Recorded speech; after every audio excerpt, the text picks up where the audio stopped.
Selamat datang kembali. Hari ini kita coba gali lebih dalam ya. Kita mau lihat intisari dari beberapa kutipan buku Empowered Ordinary People. Fokusnya nih memahami bedanya tim teknologi biasa sama tim produk yang benar-benar berdaya.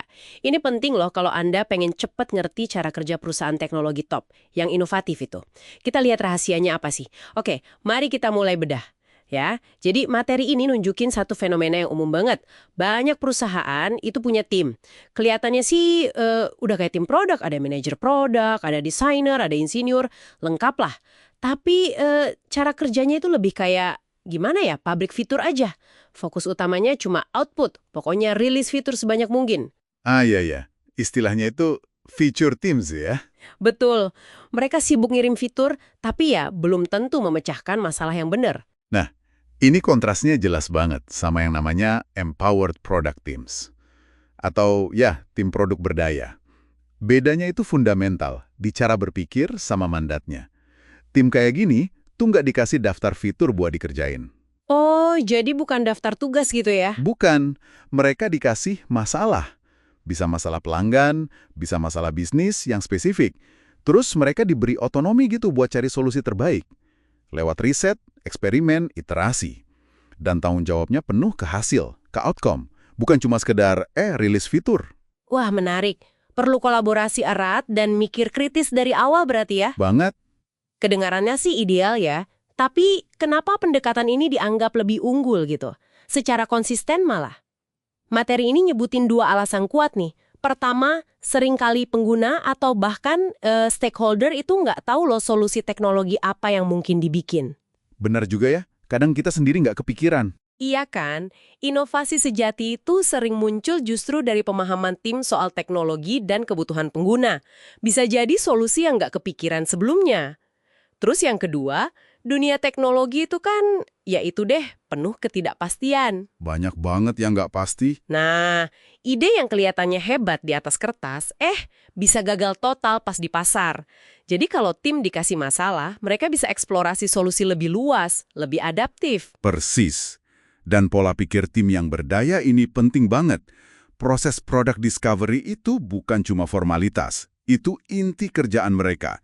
Cari solusi yang satu, dicintai pelanggan, dua, berhasil buat bisnis. Jadi mentalitasnya penjelajah ya, bukan cuma pelaksana tugas aja. Betul sekali. Kayak kutipan John Doerr yang terkenal itu, kita butuh tim misionaris, bukan tentara bayaran.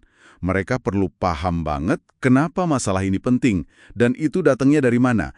Ya dari konteks strategis yang jelas, plus kepercayaan dari pimpinan. Soalnya pemberdayaan tanpa konteks, wah, bisa kacau juga.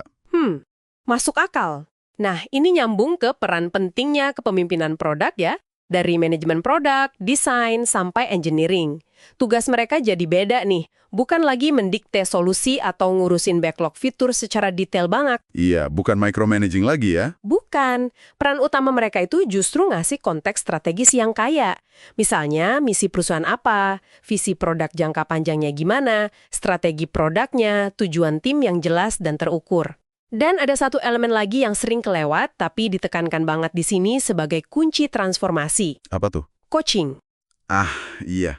Penekanannya kuat banget di sini. Materinya bilang, coaching adalah yang mengubah orang biasa jadi tim produk luar biasa. Dan ini lebih dalam loh dari sekedar mentoring biasa. Bedanya gimana tuh? Coaching itu artinya pemimpin terlibat aktif, bantu anggota timnya lihat blind spot mereka, bantu ngasah cara berpikir kritis, kemampuan kolaborasi, cara ngambil keputusan pakai data, pokoknya mengembangkan potensi mereka sampai penuh. Jadi ukuran sukses manajernya juga berubah ya? Banget. Bukan lagi berapa banyak fitur yang keluar, tapi soal pertumbuhan dan kesuksesan anggota timnya dalam mencapai outcome. Fokusnya itu nyiptain lingkungan di mana tim merasa punya masalah itu, dan hasilnya, mereka own itu. Jadi ini benar-benar pergeseran paradigma berpikir ya, yang dalam banget.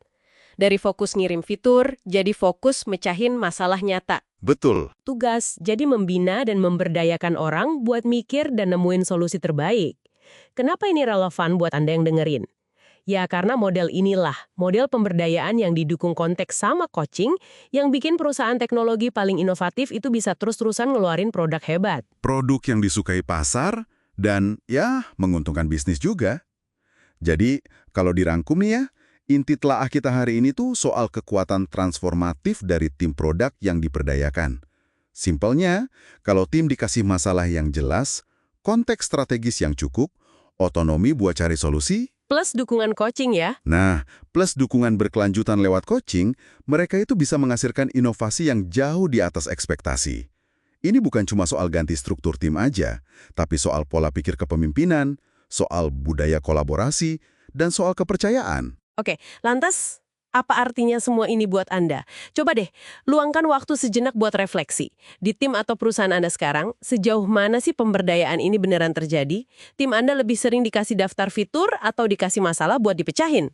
Pertanyaan bagus tuh. Terus, apakah para pemimpinnya secara aktif nyempetin waktu buat coaching, buat ngembangin cara berpikir tim, dan mungkin yang lebih konkret, apa satu langkah kecil aja yang bisa Anda atau pemimpin Anda ambil minggu depan buat mendorong ke arah tim yang lebih berdaya? Ini pertanyaan penting banget buat direnungkan kalau tujuannya memang inovasi berkelanjutan dan hasil bisnis yang lebih baik. Sampai jumpa di sesi berikutnya.